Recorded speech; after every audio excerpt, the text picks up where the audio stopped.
आप सभी को जय मसीह की। आइए हम छोटी सी प्रार्थना करते हैं, फिर वचन की सेवकाई में आगे बढ़ेंगे। धन्यवाद धन्यवाद धन्यवाद धन्यवाद धन्यवाद पिता परमेश्वर, हे सेनाओं के यहोवा, महापवित्र पावन आत्मा, हे याहवे, तेरा लाख लाख धन्यवाद पिता कि तूने भोर के प्रकाश से लेके इस आज तक हम सबको भला चंगा रखा। धन्यवाद पिता, धन्यवाद धन्यवाद। हम सब ने अपनी अपनी कलीसियाओं में प्रभु जी आत्मिक रोटी को तोड़ा है। हाँ पिता परमेश्वर, तेरा लाख लाख धन्यवाद पिता कि तूने आज हमें बहुत सुंदर दिन दिखाया। इस समय के लिए भी तुझसे विनती और प्रार्थना है पिता, मेरे मुंह की चौकसी करना पवित्र आत्मा पिता, मैं तुझे आमंत्रित करती हूँ और प्रभु जी चाहती हूँ कि तू मेरे संग और साथ हो, और जो वचन तूने मुझे दिया है पिता, वो मैं नहीं परंतु तू मेरे मुख से होके बोलना। विनती और प्रार्थना है, मेरे मस्तिष्क को, मेरे मन को, मेरी आत्मा को, मेरी जीभ को, मेरे होठों को अपने बस में रखना पिता। धन्यवाद पिता कि तूने मुझे इतना सुंदर समय दिया। तू हम में से हर एक का रक्षक और रखवाला निगहबान है पिता परमेश्वर। धन्यवाद धन्यवाद धन्यवाद। तेरी स्तुति हो, तेरी जय जयकार हो, तेरी प्रशंसा हो पिता। धन्यवाद त्रिएक परमेश्वर, तू हमें जय के उत्सव में लिए चलता है पिता। हम चाहे कितने भी संकट में रहे पिता, सकेती में रहे, समस्या में रहे, परंतु तू उसी अवस्था में हमें पड़े नहीं रहने देता।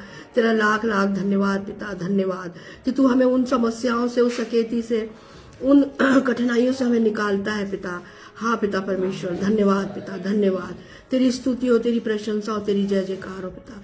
ये सुंदर आत्मिक वचन प्रभु जी जो हमारे लिए आत्मिक रोटी है पिता, आत्मिक जल है पिता, और हमारे मार्ग के लिए ये प्रभु जी उजियाला है पिता परमेश्वर। तेरे वचन के द्वारा प्रभु जी मन हर्षित होता है। हाँ, होने देना पिता कि हर एक के मन में ये वचन और अधिक बसने पाए। और प्रभु जी बहुत सारे लोग जो अनजान है प्रभु जी तेरे सुसमाचार से और तेरी बुलाहट से पिता, वो भी जानने पाए प्रभु जी। विनती और प्रार्थना, एक बेदारी भेज पिता। धन्यवाद धन्यवाद धन्यवाद। तेरी स्तुति हो, तेरी प्रशंसा हो, सारा आदर, इज्जत, महिमा, गौरव और जलाल हे मेरे स्वर्गीय पिता तुझे मिले। ये छोटी सी विनती तेरे इकलौते बेटे, मेरे उद्धार करता, मेरे जीवन के दाता प्रभु यीशु मसीह के सामर्थी नाम से मांगती हूँ। आमीन आमीन और आमीन।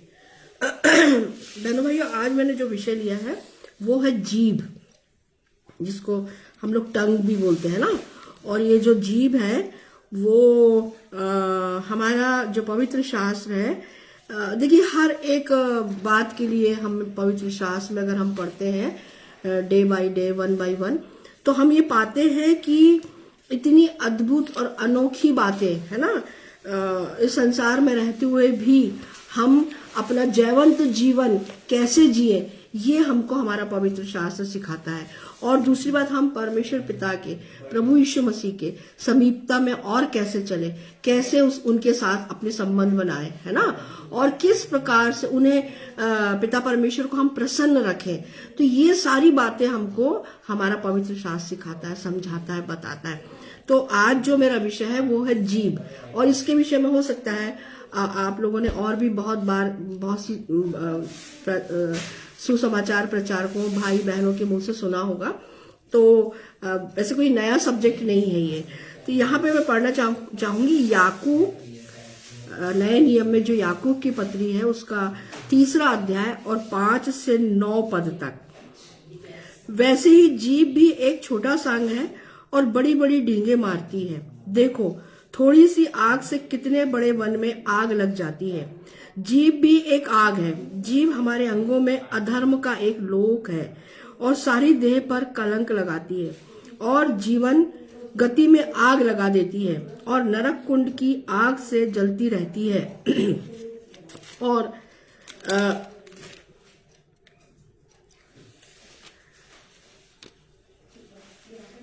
क्योंकि हर प्रकार के वन, पशु, पक्षी और रेंगने वाले जंतु और जलचर तो मनुष्य जाति के वश में हो सकते हैं और हो भी गए हैं, पर जीभ को मनुष्यों में से कोई वश में नहीं कर सकता। वह एक ऐसी बला है जो कभी रुकती ही नहीं। वह प्राण नाशक विष से भरी हुई है। इसी से हम प्रभु और पिता की स्तुति करते हैं और इसी से मनुष्यों को जो परमेश्वर के स्वरूप में उत्पन्न हुए हैं श्राप देते हैं, है ना। ये जीभ के विषय में है। बोली या बोलने की शक्ति जो महान शक्तियों में से एक है जो मनुष्यों को प्राप्त है। पशु पक्षी जितने भी हैं, वनचर जितने भी हैं, वन प्राणी, इनके पास भी होठ है और एक आवाज है, परंतु भाषा नहीं है, बोली नहीं है ना, बोली नहीं है। और पर ये जो शक्ति है, महान शक्ति, ये परमेश्वर ने केवल मनुष्यों को दिया है, ठीक है ना, क्योंकि वह अपने वचनों से ही या तो वो महान लाभ प्राप्त कर सकता है या फिर बड़ा नुकसान उठा सकता है। जैसे भी अब हमने पढ़ा कि जीभ क्या है, नरक। अगर हम देखें कि जीभ के विषय में, जीभ है नरक कुंड की आग से जलती रहती है ना, नरक कुंड की आग के समान है जीभ हमारी, है ना। और जीभ भी एक आग है। बहुत सारी विशेषताएं बताई है यहाँ पर लेखक ने, और इस बात पे उसने ज्यादा जोर दिया है कि ये जो जीभ है, याकूब जो इसका लेखक है उसने इस बात को बताया कि ये जो जीभ है वो बहुत छोटी है हमारे शरीर में, हमारे मुंह में, है ना, लेकिन ये क्या है, छोटा सा अंग है, बहुत छोटा सा अंग है, लेकिन इससे बड़ी बड़ी डींगे, है ना, घमंड की बातें, बड़े बड़े बोल, है ना, ये सब भी जीभ के द्वारा ही निकाले जाते हैं। और बहुत सारे लोग बहुत अच्छी बात बोल करके सामने वाले के मन मस्तिष्क को, उसकी आत्मा को इसी जीभ के द्वारा तृप्त भी करते हैं, प्रसन्न भी करते हैं, खुश भी करते हैं, आनंदित भी करते हैं। और बहुत सारे लोग इसी जीभ के द्वारा अपना नुकसान उठाते हैं। तो अगर हम देखें नीति वचन 12 और उसका 18, नीति वचन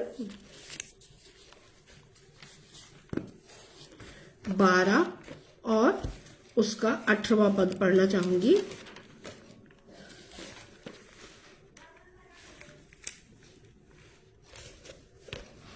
ऐसे लोग हैं जिनका बिना सोच विचार का बोलना तलवार के समान चुभता है, परंतु बुद्धिमान के बोलने से लोग चंगे होते हैं। जैसा भी मैंने आपको बताया कि बहुत सारे लोग ऐसे हैं संसार में जो अपनी बोली भाषा से झगड़े खड़े कर लेते हैं, अपना स्वयं का नुकसान करते हैं। और बहुत सारे बुद्धिमान लोग जो ऐसे हैं जो जिनके बोलने से बीमार भी चंगे हो जाते हैं। देखिए कितनी बड़ी बात है ये, है ना। और इसी का 25वां भी पढ़ूंगी। उदास मन दब जाता है, परंतु भली बात से वह आनंदित होता है। अगर हम उदास हैं, परेशान हैं, दुखी हैं, तो और जब हम वचन पढ़ते हैं तो हम ये देखते हैं कि हमारा मन एकदम से उन वचनों के द्वारा प्रफुल्लित हो जाता है। या हम किसी प्रभु के दास से या प्रभु के सेवकों से विचार विमर्श करते हैं, और जब उनके द्वारा आनंददायक बातें, है ना, उत्साहवर्धन बातें हमें सुनाई जाती है, तो हमारा जो उदासी भरा मन है वो तुरंत हम हट जाता है हमारे मस्तिष्क से, और हम कैसे हो जाते हैं, प्रफुल्लित, आनंदित हो जाते हैं। तो ये किसके द्वारा हो रहा है, जीभ के द्वारा ही हो रहा है, ठीक है ना। अगर जो व्यक्ति अपनी जीभ को नियंत्रण में रखता है वह अपने आप को संभाल सकता है। बहुत बार हम देखते हैं कि बहुत सारे लोग अपनी जीभ को संभाल नहीं पाते, कुछ भी बोलते हैं, है ना, और कुछ भी नहीं बोलना है हम विश्वासियों को। आनंददायक बातें, है ना, मीठे वचन, क्योंकि हमारे प्रभु ने, हम ये देखते हैं पूरा जब हम पवित्र शास्त्र पढ़ते हैं, चाहे पुराना नियम हो चाहे नया नियम हो, कि परमेश्वर पिता भी कई बार ऐसा समय आया कि हम लोग मतलब पढ़ते हैं जब ऐसा लगता था कि अब ये इसराइलियों को नाश कर देगा, परंतु फिर भी उसने इसराइलियों को नाश नहीं किया बहनों भाइयों, और अपनी दया प्रकट की, अपना अनुग्रह उन पे प्रकट किया, है ना। और हम प्रभु यीशु मसीह को भी देखते हैं कि क्या शास्त्री, क्या फरीसी, क्या सदूकी, सब उसकी परीक्षा पूरे समय लेते थे और उसको भला बुरा बोलते थे, है ना, कि ये तो दुष्ट आत्माओं का सरदार है और भी बहुत सारी बातें। परंतु प्रभु यीशु मसीह ने कभी भी उनको पलट के ऐसा कोई जवाब नहीं दिया जिससे कि वचन से ही जवाब दिया, और परंतु ऐसा कोई कटु वचन नहीं बोला उनको, है ना। और तो जो अब व्यक्ति अपनी जीभ को नियंत्रण में रखता है, यहाँ पे यही बोला जा रहा है कि हमें अपनी जीभ को नियंत्रित करके रखना, नियंत्रण, अपने नियंत्रण में रखना है स्वयं के। जैसे भजन संहिता 141 और उसका 3रा पद पढ़ना चाहूंगी। भजन संहिता 141 और उसका 3रा। हे यहोवा मेरे मुख पर पहरा बैठा, मेरे होठों के द्वार की रखवाली कर। अब देखिए ये कौन बोल रहा है? दाऊद राजा बोल रहा है। दाऊद राजा जिसको परमेश्वर बहुत प्रेम करता था, बहुत प्यार करता था, है ना, और परमेश्वर ने ही उसे चुना था इजरायलियों के लिए राजा होने के लिए और याजक होने के लिए। तो फिर भी वो इतना डर के अपना उसने जीवन जिया है, और वो क्या कह रहा है? हे यहोवा मेरे मुख पर पहरा बैठा, क्योंकि मेरे मुख से ऐसी कोई बात ना निकले जो तुझे पसंद ना हो, ठीक है ना। मेरे होठों के द्वार की रखवाली कर। ये जो होठ है हमारे, जब हम बोलते हैं तो होठ भी मूवमेंट देते हैं, है ना, शब्दों को बोलने के लिए जीभ तो देती ही है लेकिन होठ भी देते हैं। तो यहाँ पे वो यही बात बोल रहा है कि मेरे होठों पे भी तू की रखवाली कर। मतलब वो कितना डर के, परमेश्वर से डर के और परमेश्वर के भय में चलने वाला व्यक्ति था, और वो वही बात करता था जो परमेश्वर को पसंद है, ठीक है ना। अब देखिए अगर हम ये देखें कि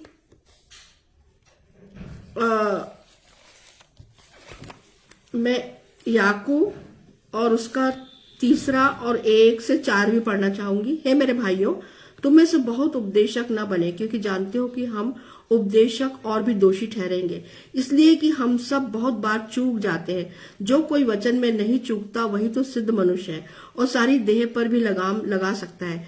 जब हम अपने वश में करने के लिए घोड़ों के मुंह में लगाम लगाते हैं तो हम उनकी सारी देह को भी घुमा सकते हैं। देखो, जहाज भी यद्यपि ऐसे बड़े होते हैं और प्रचंड वायु से चलते हैं तो भी एक छोटी सी पतवार के द्वारा माझी की इच्छा के अनुसार घुमाए जाते हैं।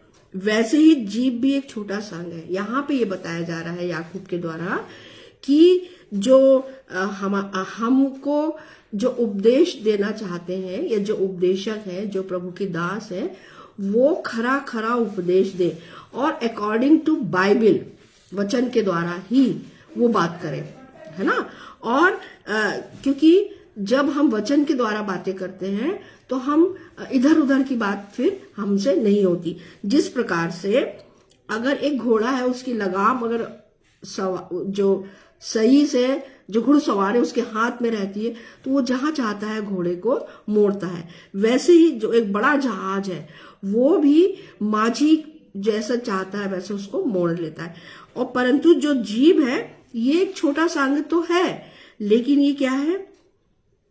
मनुष्य के वश में नहीं है। बहनों भाइयों, आज बहुत जरूरी है हम सब विश्वासी भाई बहनों के लिए कि हमें अपनी जीभ को, जिस प्रकार से दाऊद राजा ये कहता है भजन संहिता 103 में कि हे मेरे मन यहोवा को धन्य कहे, है ना, और उसके किसी उपकार को ना भूलना। तो वो अपने मन को कंट्रोल कर रहा है, करके बोलता है। तो उसी प्रकार से हमको अपनी जीभ को भी कंट्रोल करना है। जिस प्रकार से माझी या एक घुड़सवार अपने जो उसके पास कौशल है, जो स्किल है, उसके माध्यम से घोड़े को भी वो काबू में लाता है लगाम के द्वारा, और माझी भी पतवार के द्वारा एक बड़े जहाज को बस में करता। उसी प्रकार से एक मनुष्य को भी अपनी जीभ के द्वारा अपने पूरे शरीर को, पूरे जीवन को वश में करना चाहिए। यहाँ पे याकूब स्पष्ट इस बात को बोल रहा है, क्योंकि उसका ये कहना है कि अगर हम देखें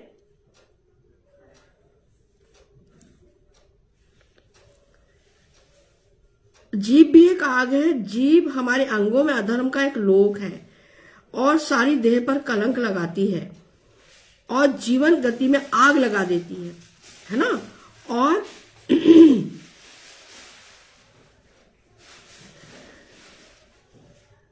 आठवां पद पढ़ना चाहूंगी, पर जीव को मनुष्यों में से कोई वश में नहीं कर सकता।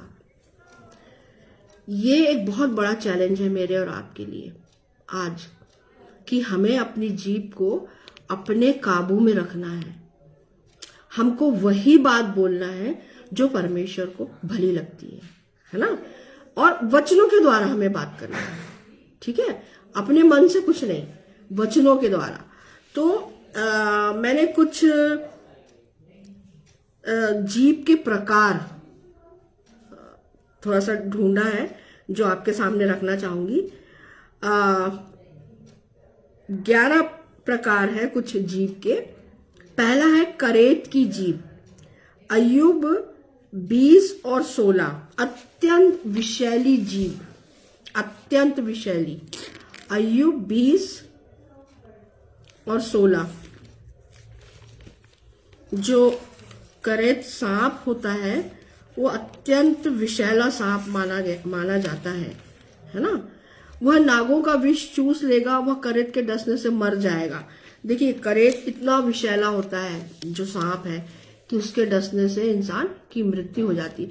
ऐसे ही जो बहुत सारे मनुष्य हैं जिनकी जीभ ऐसी ही विषैली है, वो कभी अच्छा नहीं बोल सकते, है ना। जब भी बोलेंगे उनके मुंह से गलत ही बात निकलेगी, जो परमेश्वर को बिल्कुल पसंद नहीं है। परंतु मुझे और आपको अब हम सब देख रहे हैं बहनों भाइयों, कैलिफोर्निया को भी देख लिया हमने, अमेरिका को भी देख लिया, है ना। अब हमको इस बात को समझना है और चेत जाना है।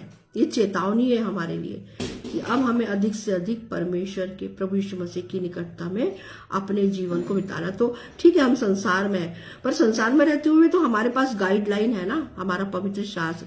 तो यहाँ पे जो अय्यूब है वो क्या बोल रहा है कि जो करेत नाग है, जो सांप है, वो बहुत ज्यादा विषैला है, जिसके काटने से मनुष्य मर जाते हैं। तो बहुत सारे लोगों का जो जीव है वो ऐसे ही उसमें विष रहता है। विष मतलब जो बात, कटु बात बोलते हैं, है ना, जिससे मनुष्य का मन क्या हो जाता है, अत्यंत आहत हो जाता है। हम में से बहुत सारे भाई बहन ऐसे हैं जो अच्छी बात बोल ही नहीं सकते, ठीक है ना। तो हमें एक जीभ का एक प्रकार है ये भी, है ना। तो हमें पर इस प्रकार की जीभ नहीं चाहिए। हम सबको कैसी जीभ चाहिए, मीठी, है ना। मैं और आगे बताऊंगी आपको। फिर है चिकनी चुपड़ी बातें करने वाली जीभ, ठीक है। जीभ के प्रकार है ये, चिकनी चुपड़ी बातें करने वाली जीभ। भजन संहिता 5 और उसका 9। भजन संहिता 5 और उसका 9 पद पढ़ना चाहूंगी। क्योंकि उनके मुंह से कोई सच्चाई नहीं, उनके मन में निरी दुष्टता है, उनका गला खुली हुई कब्र है। वे अपनी जीभ से चिकनी चुपड़ी बातें करते हैं। चिकनी चुपड़ी बातें, बताइए, है ना। तो यहाँ पर जो भजनकार है वो स्पष्ट इस बात को बोल रहा है कि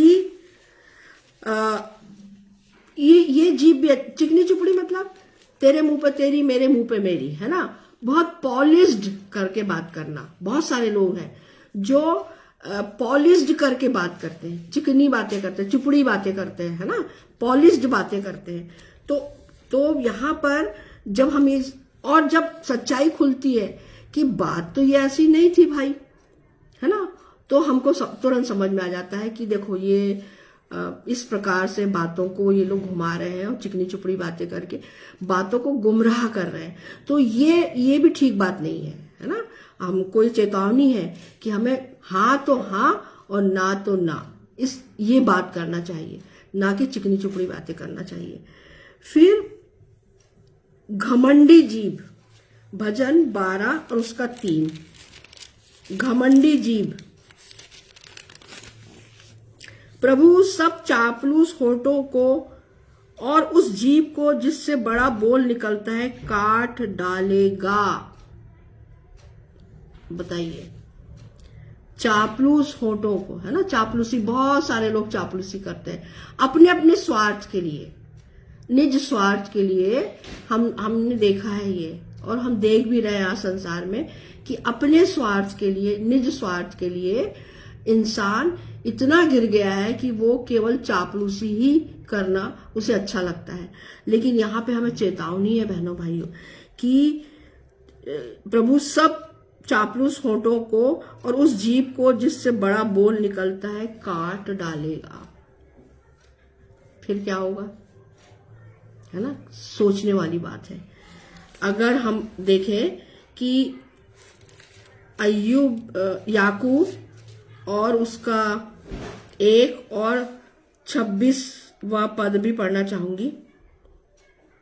यदि कोई अपने आप को भक्त समझे और अपनी जीभ पर लगाम न दे पर अपने हृदय को धोखा दे तो उसकी भक्ति व्यर्थ है। अपनी जीभ को हमें लगाम देना है।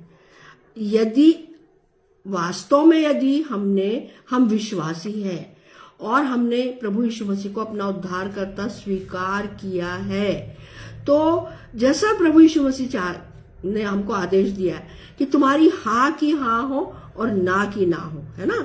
परंतु ऐसा नहीं कि चिकनी चुपड़ी बातें करके अपना उल्लू सीधा करना और सामने वाले को चिकनी चुपड़ी बातें करके खुश करना, चापलूसी करना।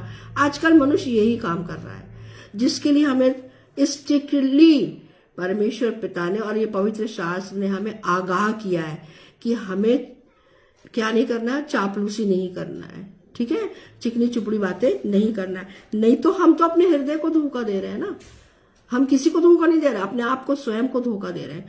तो हमें इस धोखे से बचना है। फिर है, और अभी हमने जैसे पढ़ा याकूब की डींगे मारती है ना, घमंड। बहुत सारे लोगों को मैंने देखा है कि घमंड से भरी हुई बातें करते हैं। अरे हम तो स्वर्ग आए, हमारे एक पासवान है, वो बोलते हैं मैं तो स्वर्ग जाऊंगा। तो स्वर्ग अपनी इच्छा से अपन चले जाएंगे? नहीं, अपनी इच्छा से नहीं जा सकते अपन, जब तक परमेश्वर की इच्छा ना हो, है ना, जब तक प्रभु यीशु मसीह की इच्छा ना हो। और जब हम बहुत सारे लोगों का मूल्यांकन करते हैं, आकलन करते हैं, उनके कार्यों को देखते हैं और फिर वो इस बात को बोलते हैं कि अरे हम तो जाएंगे स्वर्ग, तो मुझे तो बहुत तरस आता है बहनों भाइयों कि मेरा जो चरित्र है, मेरा जो स्वभाव है, मेरा जो नेचर है, मेरा जो कार्य प्रणाली, वो तो पूरा बाइबल के विपरीत है। फिर मैं कैसे स्वर्ग जाऊंगी? सीधी बात है ना भाई। आफ्टर ऑल सब मिट्टी है, शरीर मिट्टी में मिल जाएगा, लेकिन आत्मा ही तो जाएगी ना। तो मुझे आज अभी जिन्होंने तैयारी नहीं की है, मुझे आज तैयारी करना है कि नहीं, मेरी हाँ की हाँ हो। मैं क्यों चिकनी चुपड़ी बातें करूं, क्यों घमंड की बातें करूं? और परमेश्वर घमंड से भरी हुई आंखें बिल्कुल पसंद नहीं करता बहनों भाइयों, ठीक है ना। क्योंकि वो, अब बताइए ना, प्रभु यीशु मसीह ने तो सब कुछ बनाया है ना। वचन, और वचन आदि में वचन था और वचन परमेश्वर था और वचन परमेश्वर के साथ था। तो वो वचन देहधारी हुआ और उसके पास क्या नहीं था? आज उसके पास क्या नहीं है? स्वर्ग का पूरा वैभव प्रभु यीशु मसीह के पास है। फिर भी वो शून्य बना मेरे और आपके लिए, इस पृथ्वी पर आया, है ना। परंतु उसने कभी भी घमंड से भरी हुई बातें नहीं करी, कोई ऐसी बात अपने मुख से नहीं निकाली। कभी भी आप पूरा सुसमाचार पढ़ लीजिए या पत्रियों को पढ़ लीजिए, जिसमें कहीं पर भी ऐसा नहीं लिखा है कि उसने गाली सुन के गाली दिया, क्रोध किया या अपशब्द कहे, कहीं पर भी नहीं लिखा है। उसने किसी भी प्रकार से ना तो किसी प्रकार से घमंड किया, है ना। अब भाई डाकू ने तो उसको आह्वान किया था, जब वो क्रूस पे थे, 2 डाकू उसके साथ में, तो एक बोल रहा था अरे तू परमेश्वर का बेटा है तो तू अपने आप को भी बचा और हमें भी बचा। परंतु फिर भी वो चुप रहा, उसने एक शब्द नहीं बोला यीशु मसीह ने। और दूसरे डाकू ने उसको डांटा कि अरे हम तो अपने किए की सजा भोग रहे हैं, लेकिन इसने, अब वो देखिए जो दूसरा डाकू है वो गवाही दे रहा है यीशु मसीह की कि इसने तो कभी कुछ ऐसा काम नहीं किया कि इसे क्रूस की मृत्यु सहनी पड़ रही है, पर हम तो अपने कर्मों के कारण इस मृत्यु को सह रहे हैं, है ना, पर इसने ऐसा कभी कुछ नहीं किया। तो ये गवाही कौन दे रहा है उसकी निर्दोषता की? वो डाकू, दूसरा डाकू दे रहा है। तो यहाँ पे अगर हम यीशु मसीह हमारा हीरो है, बिल्कुल डेफिनेटली 101% हमारा जो हीरो है, वो हमारा जो आइडियल है वो प्रभु यीशु मसीह है। तो जब प्रभु यीशु मसीह ने सारा वैभव छोड़ करके जब वो इस पृथ्वी पर आया और इतना नम्र और दीन बना, है ना, तो फिर मुझे और आपको कैसे होना चाहिए बहनों भाइयों? यही बातें हमको हमारा पवित्र शास्त्र समझाता है और सिखाता है ना। जो बातें परमेश्वर को पसंद है हमें वही बात हमारे मुंह से बोलना है। और घमंड तो कभी भी किसी भी बात में नहीं करना है कभी, क्योंकि परमेश्वर बिल्कुल पसंद नहीं करता घमंड से भरी हुई आंखें, है ना, घमंड से चढ़ी हुई आंखें। फिर दूसरा है झूठ बोलने वाली जीभ। झूठ बोलने वाली जीभ, भजन संहिता 109 और उसका दूसरा पद। क्योंकि दुष्ट और कपटी मनुष्य ने मेरे विरुद्ध मुंह खोला है, वे मेरे विषय में झूठ बोलते हैं। दुष्ट और कपटी, यहाँ पे विशेषण है ना, एक बात बताई है, विशेषता बताई है कि दुष्ट और कपटी जो मनुष्य होते हैं वो हमेशा झूठ ही बात बोलते हैं। तो हमको इस बात में भी सतर्क रहना है बहनों भाइयों कि हम किस प्रकार से बात कर रहे हैं, है ना, हमारी जीभ से हम किस प्रकार का बोल निकाल रहे हैं। और हम दुष्ट और कपटी हमको नहीं बनना है, दुष्ट और कपटी हमको बिल्कुल नहीं बनना है, क्योंकि ये लोग परमेश्वर के राज्य में कदापि प्रवेश नहीं कर सकते जो झूठ बोलता है ना। झूठ का गढ़ने वाला, प्रकाशित वाक्य में है, और झूठ का गढ़ने वाला, है ना, तो जो कभी भी स्वर्ग में नहीं आ सकता। तो झूठ बोलने से, अरे सच बोलने में क्या दिक्कत है? सामने वाला थोड़ा नाराज होगा या हमें डांट पड़ेगी या हमारा नुकसान होगा थोड़ा बहुत, परंतु फिर भी अगर हम सच बोलते तो हमारी आत्मा में एक बोझ जो है वो हट जाता है। तो इसलिए हमें सच ही बोलना है ना। यीशु मसीह ने अपने सुसमाचारों में हमेशा इस बात, मैं तुमसे सच सच बोलता हूं, है ना, सच सच बोलता हूं, ये बात बोली है पूरे सुसमाचारों में अगर हम पढ़ते हैं तो हमें भी झूठ बात नहीं परोसना है, ना झूठ बात बोलना है। फिर धोखा देने वाली जीभ। अभी हमने क्या देखा? झूठ बोलने वाली जीभ, और अभी है धोखा देने वाली जीभ। भजन संहिता 120 और उसका दूसरा पद, हे यहोवा झूठ बोलने वाले मुंह से और छली जीभ से मेरी रक्षा कर, है ना। छलने वाली, धोखा देने वाली जीभ, छली जीभ से, छलने वाली, धोखा देने वाली जीभ से मेरी रक्षा कर। झूठ बोलने वाले मुंह से, जो इंसान हमेशा हर बात में झूठ बोलते हैं, जो है ना, तो बहुत बार हमें ये चिताया जाता है वचनों के द्वारा, नीति वचन में है कि ऐसे लोगों की संगति हमें नहीं करना है जो झूठ बोलते हैं, है ना, और जो छल करते हैं, कपट रखते हैं मन में, दुष्ट हैं और जो धोखा देते हैं, ऐसे लोगों से हमें दोस्ती मित्रता नहीं करनी चाहिए। ऐसा नीति वचन में हमें समझाया और सिखाया और बताया जाता है। तो यहाँ धोखा देने वाली जो जीभ है, वो ये दाऊद भी इस बात को बोल रहा है कि और छली जीभ से मेरी रक्षा कर। तो हमारी जीभ, अब हमें मूल्यांकन करना है कि मेरी जीभ कैसी है ना। जो विशेषताएं अपन देख रहे हैं 1 by 1, तो उसमें हम कहाँ फिट बैठ रहे हैं, ठीक है ना। बिल्कुल निष्कपट होके, सच्चाई से निष्कपट मतलब सच्चाई से हमको अपना मूल्यांकन करना है। फिर है झूठी जीभ, भजन 120 का 3, हे छली जीभ तुझको क्या मिले और तेरे साथ और क्या अधिक किया जाए, है ना। तो अभी जैसे मैंने आपको बताया कि छल, कपट, दुष्टता, झूठ बोलना, ये सब पाप है एक प्रकार से। और परमेश्वर इन सारी बातों से नफरत करता है, घृणा करता है। तो हमें ऐसे काम क्यों करना जिससे हमारा परमेश्वर हमसे उदास हो जाए, दुखी हो जाए और हमारी प्रार्थनाओं से अपने कान को हटा ले, है ना। हमें ऐसा काम नहीं करना है, ठीक है ना। फिर है उलट फेर की बात करने वाली जीभ, उलट फेर की। भजन संहिता 110 का 31, 10 के मात्र 10 और उसका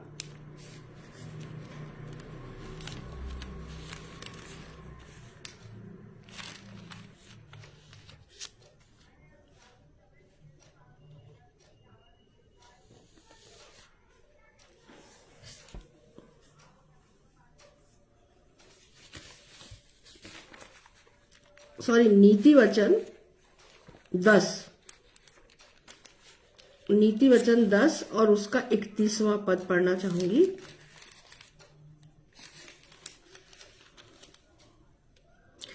धर्मी के मुंह से बुद्धि टपकती है, पर उलटफेर की बात कहने वाले की जीभ काटी जाएगी। देखिए फिर यहां पर आ गया, इस बात को बता रहा है कि काटी जाएगी, उलटफेर की बात, है ना। हम बात कुछ और रहती है और उसको उल्टा पुल्टा करके घुमा फिरा करके वो एक हाथ ककड़ी और 9 हाथ बीजा कर देते हैं, है ना। तो इस प्रकार से हमको नहीं करना है। धर्मी के मुंह से बुद्धि टपकती है। जो धर्मी व्यक्ति है वो हमेशा बुद्धि की बातें करेगा, उलटफेर की बातें नहीं करेगा वो। और पर उलटफेर की बात कहने वाले की जीभ काटी जाएगी। बिल्कुल स्पष्ट है, चेतावनी है ये। जो अपनी तरफ से जोड़ तोड़ के कुछ कुछ बोलते हैं ना, उलटफेर की बातें, इधर की उधर की सब जोड़ जाड़ के, और जो बात बोली भी नहीं गई है उसको भी बोलते हैं, ये उलटफेर की बात कहलाती है, ठीक, अपने मन से लगा लगा के। तो ये जो बातें हैं, इस प्रकार से हमें अपनी जीभ का उपयोग इन बातों में कभी नहीं करना है। फिर है अनर्थ बात करने वाली जीभ। भजन सहित नीति वचन 17 और उसका 4, नीति वचन 17 और उसका 4था पद पढ़ना चाहूंगी।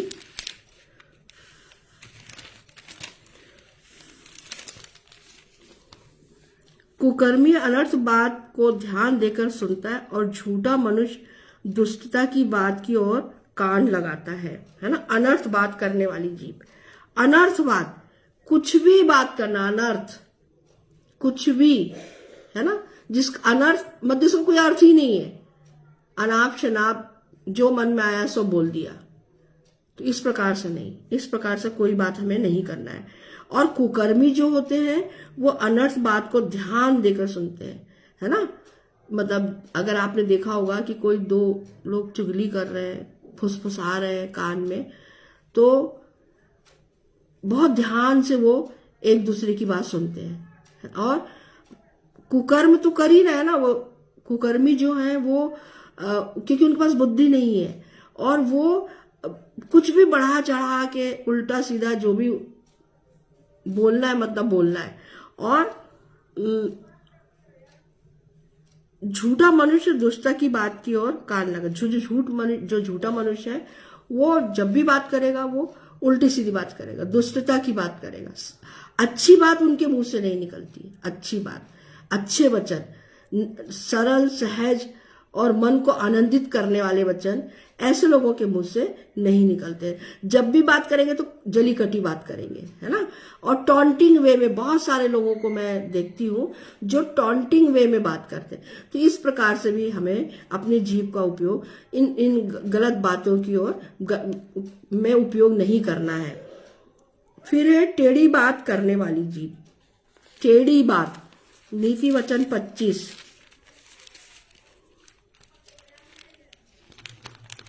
और उसका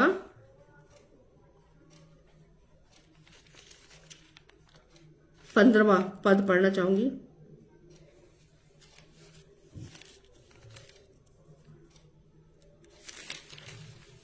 नीति वचन 25 और उसका 15वां पद।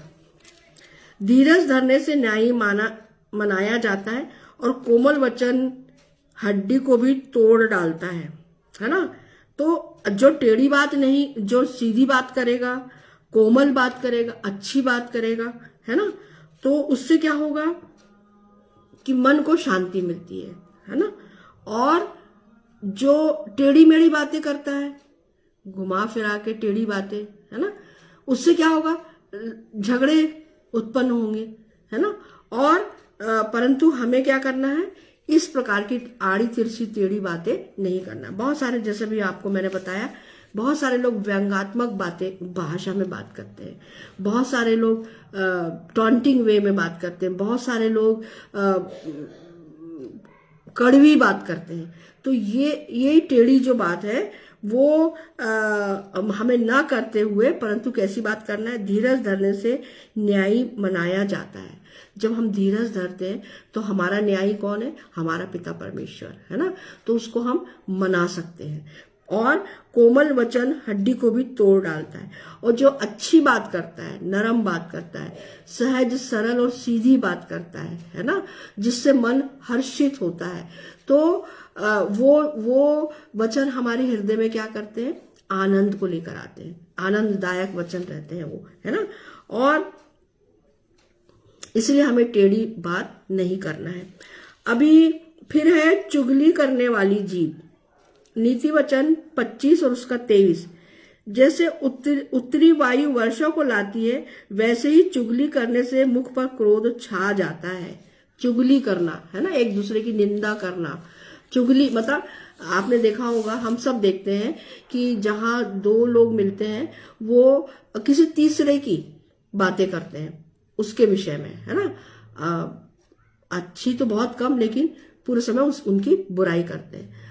तो ये जो बातें हैं, चुगली करना, है ना, मुंह पे बोलो ना, जो बोलना है मुंह पे बोलो। तो बहुत सारे लोग मुंह पे नहीं बात करते, मुंह पे बहुत चिकनी चिपड़ी बातें करते हैं और पीठ पीछे चुगली करते हैं। तो यहां पर स्पष्ट बताया गया है, जैसे उत्तरी वायु वर्षा लाती है, वैसे ही चुगली करने से मुख पर क्रोध छा जाता है। हमें चुगली नहीं करना है। हाँ, तेरी हाँ की हाँ और ना की ना। और आमने सामने बात करो ना, पीठ पीछे बात करने की क्या जरूरत है। जो पीठ पीछे बात करता है वो निश्चित रूप से चुगली करता है, मान के चलिए। अच्छा, अभी हमने क्या देखा, ये एक अविश्वासी की जीभ है ना। ये जो 9 प्रकार की जो हमने जीभ देखा है,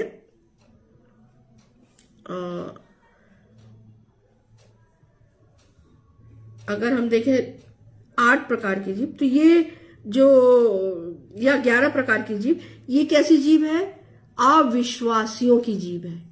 और इन जीभों से रोज हमारा आमना सामना होता है, ये भी हम देखते हैं, है ना। ये भी हम देखते हैं कि रोज इन बातों से हमारा आमना सामना होता है।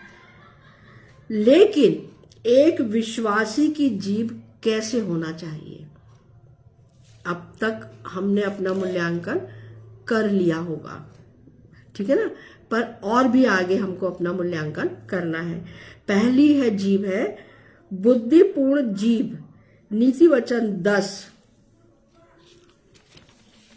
नीति वचन 10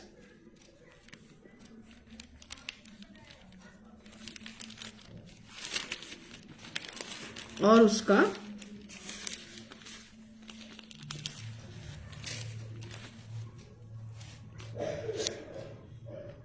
19, जहां बहुत बातें होती है वहां अपराध भी होता है, परंतु जो अपने मुंह को बंद रखता है वो बुद्धि से काम करता है।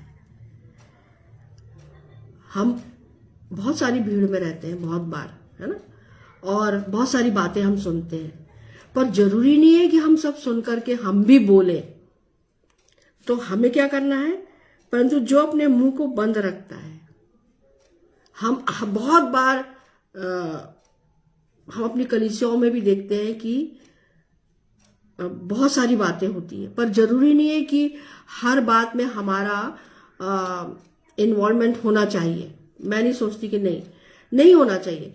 हम सुन लो ना उनकी और शांत रहो, चुप रहो, क्योंकि ज्यादा अगर हमने कुछ बोला तो फिर हम पाप में पड़ेंगे, क्योंकि हमारे मुंह से भी कोई टेढ़ी बात निकल सकती है। उससे अच्छा यह है कि हमें नहीं बोलना है, मुंह को बंद रखना है, वह बुद्धि से काम करता है। ठीक है ना। और अगर इसी का हम देखें भजन संहिता सॉरी नीति वचन 10 का, अभी जैसे मैंने पढ़ा 31, धर्मी के मुंह से बुद्धि टपकती है पर उलटफेर की बात कहने वाले की जीभ काटी जाएगी। तो जो धर्मी के मुंह से बुद्धि टपकती है, जो बुद्धिमान मनुष्य है ना, जैसे बादशाह सुलेमान, उसने बुद्धि का वरदान मांगा था, और ये जो नीति वचन है, समोपदेशक है, ये उसी के द्वारा लिखा गया है। तो आप बताइए ना, कितनी अच्छी बातें उसने लिखी है, जीवन का सार लिखा है ना, कि हमें क्या करना है क्या नहीं करना है। तो यहाँ पर वो यही बोल रहा है कि जो धर्मी पुरुष है, जब भी वो अपना मुंह खोलता है तो उसके मुंह के वचनों के द्वारा समझ में आता है कि ये बुद्धिमान मनुष्य है ना। और उसके वचनों को सुन के हम जितने भी जो उनके सुनने वाले हैं वो आनंदित होते हैं, खुश होते हैं, है ना। और जो बुद्धिमान मनुष्य है, कहाँ क्या बोलना है ये उसको समझदारी होती है, ये वो समझता है ना। तो बुद्धिपूर्ण जीव, है ना, क्या मेरे पास बुद्धिमत्तापूर्ण या बुद्धिपूर्ण जीव है या नहीं, ये मुझे मूल्यांकन करना है। फिर दूसरा है कोमल वचन वाली जीव। कोमल वचन वाली जीव, नीति वचन 25 और उसका 15, जैसा अभी मैंने पढ़ा कि धीरज धरने से न्याय मनाया जाता है ना।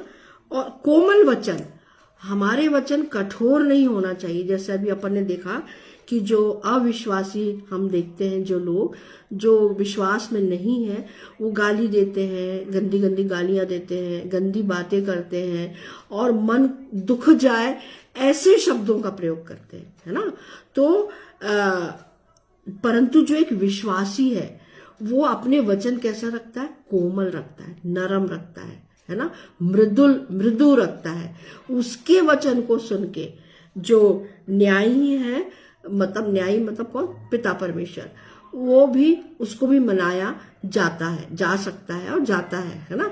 जब हम प्रार्थना करते हैं और प्रार्थना में हम परमेश्वर से दिल खोल के बातें करते हैं, परंतु हमारे जो वचन होते हैं वो सच्ची बाइबल के अनुसार होते हैं, हमारे पवित्र शास्त्र के अनुसार, वचनों के माध्यम से हम परमेश्वर पिता से प्रार्थना करते हैं। तो जब हम वचनों के द्वारा परमेश्वर पिता से बातें करेंगे तो हमारे वचन कैसे होंगे, ये क्योंकि बाइबल के वचन कैसे है, कोमल है ना, और मन को हर्षित करने वाले हैं।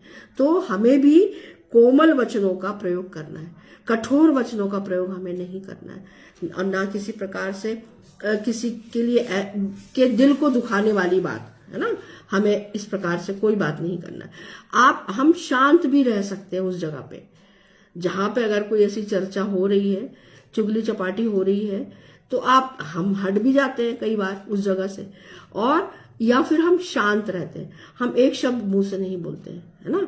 तो और यही हमें करना है। एक विश्वासी के लिए ये बहुत जरूरी है कि वो अपनी जीभ पे क्या रखे, नियंत्रण रखे। फिर चंगा करने वाली जीभ, नीति वचन 12 और उसका 18वां पद पढ़ना चाहूंगी। ऐसे लोग हैं जिनका बिना सोच विचार का बोलना तलवार के समान चुभता है, परंतु बुद्धिमान के बोलने से लोग चंगे होते हैं। जैसे मैंने भी आपको बताया कि बहुत सारे लोग ऐसे हैं जो कटु वचन बोलते हैं, लेकिन बहुत सारे ऐसे लोग हैं बहनों भाइयों, विश्वासी भाई बहन, जिनके बोलने से क्योंकि वो बुद्धिमान है और वो ऐसी कोमल बातें बोलते हैं जिनके बोलने से लोग क्या हो जाते हैं, चंगाई को प्राप्त करते हैं, है ना। वो इतना बाइबल के वचनों के द्वारा इतना आत्मविश्वास, एक अगर कोई बीमार है बहुत ज्यादा तो उसके मन में इतना आत्मविश्वास उसके मन मस्तिष्क में वो वचनों के द्वारा डालते हैं, भरते हैं या बोलते हैं, जिससे वो जो पेशेंट है, जो बिस्तर पर लेटा है, वो भी आत्मा में संतुष्ट होके, खुश होकर के, है ना, धीरे धीरे चंगाई को प्राप्त करता है। तो यहाँ पर यही बात है कि हमारे जो बोल है वो हमें नाश की कगार की ओर भी ले जा सकते हैं, और हमारी क्या कर सकते हैं, उन्नति भी करवा सकते हैं, तारीफ भी करवा सकते हैं। और हमें पर हमको ये सोचना है कि हमें अपनी जीभ का उपयोग किस प्रकार से करना है। तो यहाँ पर जब बादशाह सुलेमान बोलता है कि बुद्धिमान जो लोग हैं उनके बोलने से लोग चंगे होते हैं, है ना। तो हमें भी ऐसे वचन, कटु वचन नहीं बोलना है ना। हम कोई दुखी मनुष्य हमारे पास आए, हम उसको और कटु वचन बोल रहे हैं तो उसका दुख तो और बढ़ेगा, कम तो होगा नहीं, है ना। तो हमें ऐसे वचन का प्रयोग नहीं करना है, हमें उसे सांत्वना देना है, अच्छे वचनों के द्वारा, पवित्र शास्त्र के वचनों के द्वारा उसे ढाढ़स बंधाना है, हियाव बंधाना है ना। और बहुत सारे जो रोगी हैं उनको हमको बाइबल के अच्छे वचन, मतलब बाइबल के वचन सुनाना है और उनकी आत्मा में सत्यता को प्रकट करना है, सच्चाई को प्रकट करना है। तो जब हम बाइबल के वचनों को, पवित्र शास्त्र के वचनों को उनको बताते हैं, सुनाते हैं, समझाते हैं कि भाई आप भी इन वचनों को रिकॉल करते जाइए, बोलते जाइए, इससे आपका मन खुश रहेगा, प्रसन्न रहेगा, आपकी आत्मा आनंदित रहेगी, है ना। तो फिर आप देखना कि धीरे धीरे वो व्यक्ति स्वस्थता की ओर बढ़ता चला जाता है। मैं एक उदाहरण देना चाहूंगी कि जैसे पेड़ पौधे हैं, है ना। अगर आप किसी पेड़ के पास, किसी पौधे के पास खड़े होकर उसको बद्दुआ दे, गाली दे रोज, तो आप देखना भले आप उसको खाद दे रहे हो, पानी दे रहे हो, सूरज का प्रकाश उसको मिल रहा है, फिर भी वो पौधा धीरे धीरे मुरझाते चला जाएगा। पर दूसरा जो पौधा है उसमें को आपने अगर संगीत सुनाना रोज शुरू किया और कम उसको पानी दे रहे, कम उसको खाद दे रहे, लेकिन फिर भी वो जो पौधा है जो संगीत सुन रहा है, संगीत से झूम रहा है, आनंदित हो रहा है, वो धीरे धीरे सर्वाइव करता ही रहेगा। ये प्रैक्टिकल करके हम देख सकते हैं। तो जो कटु वचन है वो हमारे सीधे हृदय को क्या करते हैं, आघात पहुंचाते हैं।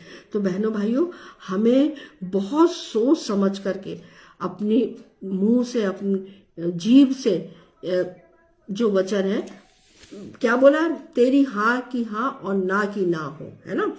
फिर जीभ पर हमें अपना नियंत्रण रखना। जीभ के साथ मनुष्य की समस्या का मूल केंद्र मनुष्य का हृदय है ना। ये सारे विचार और सारी जो बातें हैं वो सब हमारे हृदय से ही आती है। और पाप ने मनुष्य के स्वभाव को भ्रष्ट कर दिया है, बिल्कुल हम इस बात को जानते हैं, है ना। और उसके मन की बुराई को उसकी अनियंत्रित जीभ प्रकट करती है। अगर हम मरकुस देखें, मरकुस 7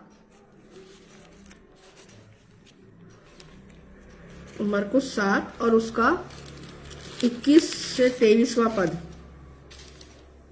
क्योंकि भीतर से अर्थात मनुष्य के मन से बुरे बुरे विचार, व्यभिचार, चोरी, हत्या, परस्त्री गमन, लोभ, दुष्टता, छल, लुचपन, कुदृष्टि, निंदा, अभिमान और मूर्खता निकलती है।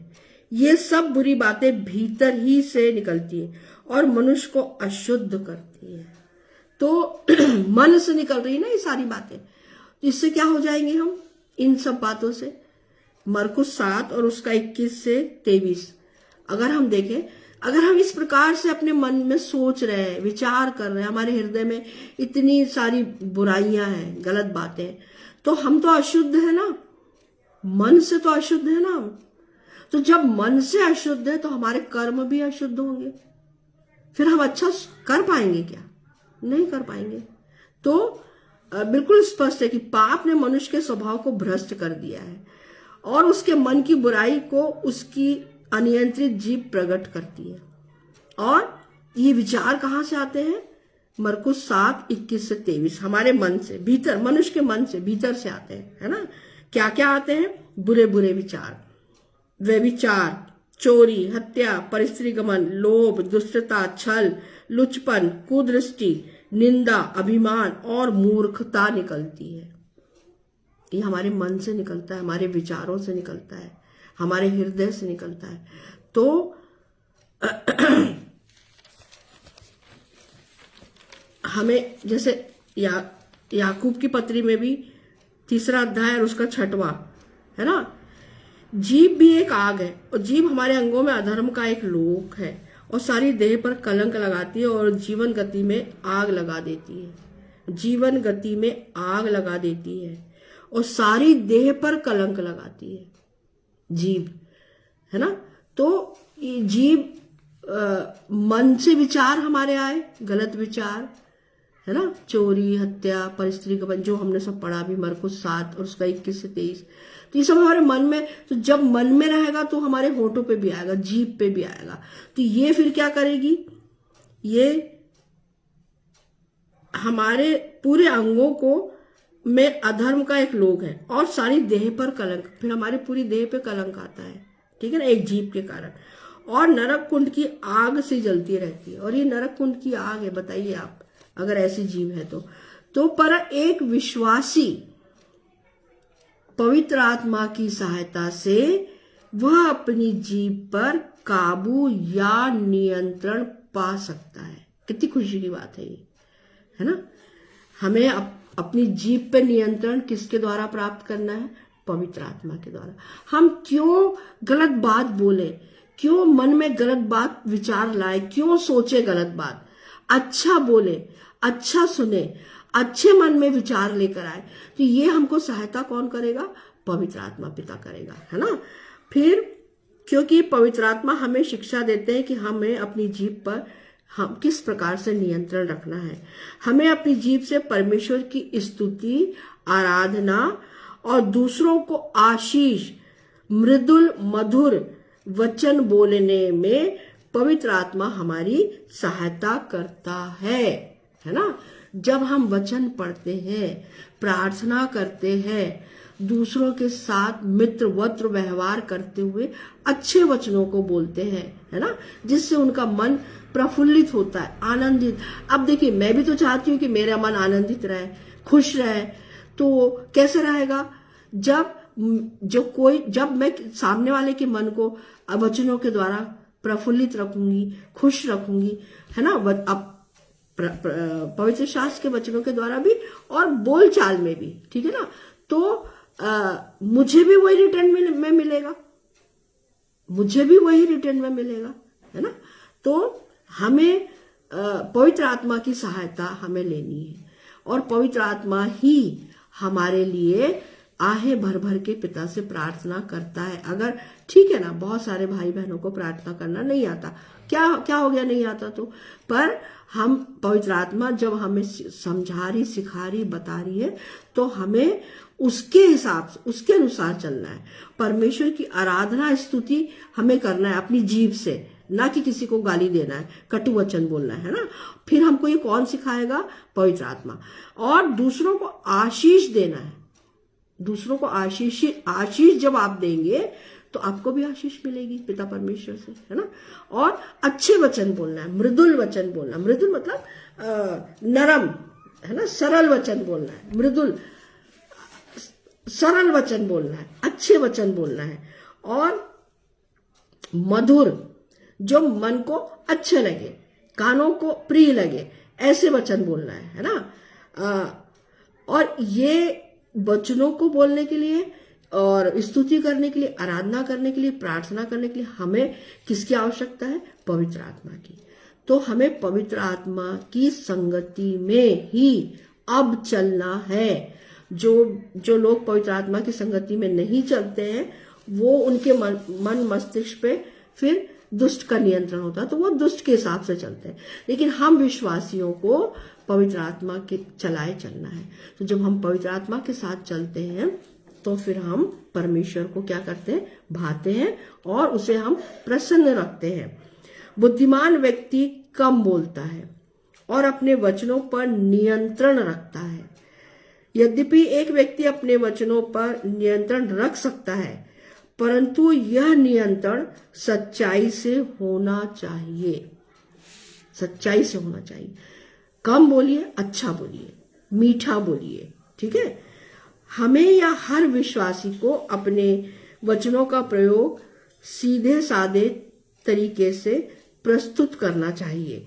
बातों को टेढ़े मेढ़े तरीके से प्रस्तुत करने का अर्थ है झूठ बोलना, है ना। नीति वचन 12 के 19 में हम पढ़ चुके हैं कि हमें टेढ़ी मेढ़ी बातें नहीं करना, साफ साफ, हाँ तो हाँ और ना तो ना। हर एक विश्वासी के आत्मिक स्वास्थ्य की जांच उसकी बातचीत से कर सकते हैं। बताइए कितनी गंभीर बात है ये, कि एक विश्वासी, हर एक विश्वासी के आत्मिक स्वास्थ्य की जांच उसकी बातचीत से हम कर सकते हैं कि वो किस प्रकार से बात करता है, घुमा फिरा के, चापलूसी से, घमंड से भर के, या टेढ़ी आड़ी टेढ़ी बात करके, व्यंगात्मक बात करके। फिर अगर वो अपने आप को विश्वासी बोल रहा है तो वो क्या कर रहा है, अपने आप को धोखा दे रहा है, फिर वो विश्वासी नहीं है। हमें अपनी जीभ को लेकर सावधान रहना है। यहाँ एक ऐसा गीला स्थान है जहां एक व्यक्ति आसानी से फिसल सकता है। जो जीभ है वो एक गीला स्थान है ना, और एक व्यक्ति आसानी से फिसल सकता है ना, हमारी जीभ बहुत बार फिसलती है।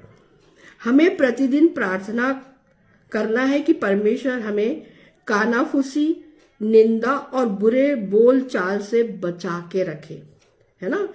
प्रेम बहुत से पापों को ढांप देता है। पहला पतरस 4 और उसके 8 में यही बात लिखी है कि प्रेम बहुत से पापों को ढांप देता है। तो हमें क्या करना है, सबसे प्रेम करना है ना, सबके लिए अच्छा सोचना है, अच्छा बोलना है ना, और किसी के लिए भी कोई दुराव छिपाव नहीं, और कोई कटु वचन नहीं, कोई आड़ी तिरछी बात नहीं, कोई व्यंगात्मक बात हमें नहीं करना। जब हम उससे प्रेम करते हैं, जब हम उससे प्रेम करेंगे, है ना। अब देखिए, परमेश्वर ने हमसे प्रेम किया तो उसने क्या करा, अपना इकलौता पुत्र दे दिया, ताकि जो कोई उस पर विश्वास करे वो नाश ना हो परंतु अनंत जीवन पाए। तो जब हमारा पिता परमेश्वर, देखिए ना कितना अनुग्रहकारी और दयावंत है कि हमारी इतनी सारी दुर्बलताओं को कह लीजिए, पापों को कह लीजिए, अपराधों को कह लीजिए, फिर भी क्षमा करते चले जाता है। तो क्योंकि वो हमसे प्रेम करता है, तो हमें भी एक दूसरे से प्रेम करना है। और जब हम एक दूसरे से प्रेम करते हैं तो हम क्या करते हैं, उसके सारे पापों को क्या करते हैं, ढांप देते हैं।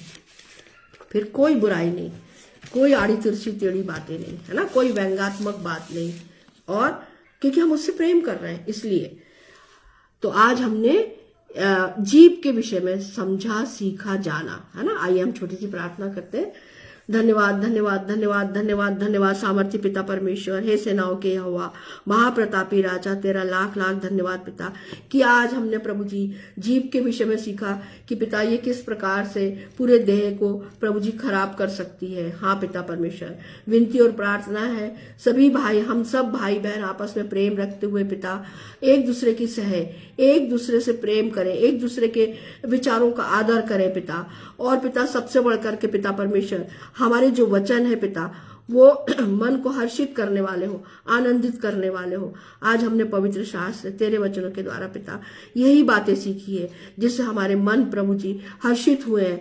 और हमें चेतावनी है पिता कि हमें अपनी जीभ का उपयोग बुद्धिमानी से करना है, हमारे मुंह का उपयोग हमें बुद्धिमानी से करना है, जिससे तू प्रसन्न होता है पिता। हाँ पिता परमेश्वर, धन्यवाद पिता सुंदर आत्मिक वचनों के लिए। इन आत्मिक रोटी के द्वारा पिता परमेश्वर हम सबकी आत्मा तृप्त होने पाई और पिता हस्तपुष्ट होने पाई पिता। धन्यवाद सुंदर आत्मिक वचनों के लिए पिता। पवित्र आत्मा पिता तेरा लाख लाख धन्यवाद कि तूने मुझे इतना सुंदर वचन दिया और बोलने के लिए कुवत, शक्ति, सामर्थ्य दी। धन्यवाद पिता, धन्यवाद धन्यवाद पिता। होने देना पिता ये वचन हर एक के मन में अधिकाई से बोलने वाला हो सके और बहुत अधिक फल लाने वाला हो सके। हाँ पिता परमेश्वर, मैं अपने सभी पासवान भाई बहनों को, सभी फेसबुक जो प्रचार का, सुसमाचार प्रचार का काम करते हैं पिता, तेरे वचनों की सेवकाई कर रहे हैं पिता, उन सबको भी, उनके पूरे परिवार को तेरे सामर्थ्य हाथ में सौंपती हूँ पिता परमेश्वर। हर एक पे तेरी नाम बनाम आशीष हो। मैं प्रभु यीशु मसीह के नाम से तुझसे मांगती हूँ पिता कि बीमारी हारी से, हाँ पिता परमेश्वर, सबको बचाए रखना, इस ठंड से बचाए रखना पिता परमेश्वर। और होने देना कि अधिक से अधिक तेरा सुसमाचार प्रचार इन सभी भाई बहनों के द्वारा और अधिक बढ़ने पाए, फलवंत होने पाए। और प्रभु जी बहुत सारे फल, प्रभु जी आत्माएं प्रभु जी फल के रूप में तेरे पास आने पाए। तुझसे यही विनती और प्रार्थना है। सारा आदर, इज्जत, महिमा, गौरव, जलाल हे मेरे स्वर्गीय पिता तुझे मिले। ये छोटी सी विनती तेरे इकलौते बेटे, मेरे उद्धार करता प्रभु यीशु मसीह के सामर्थ्य नाम से मांगती हूँ। आमीन, आमीन और आमीन। आप सभी को यीशु सहाय।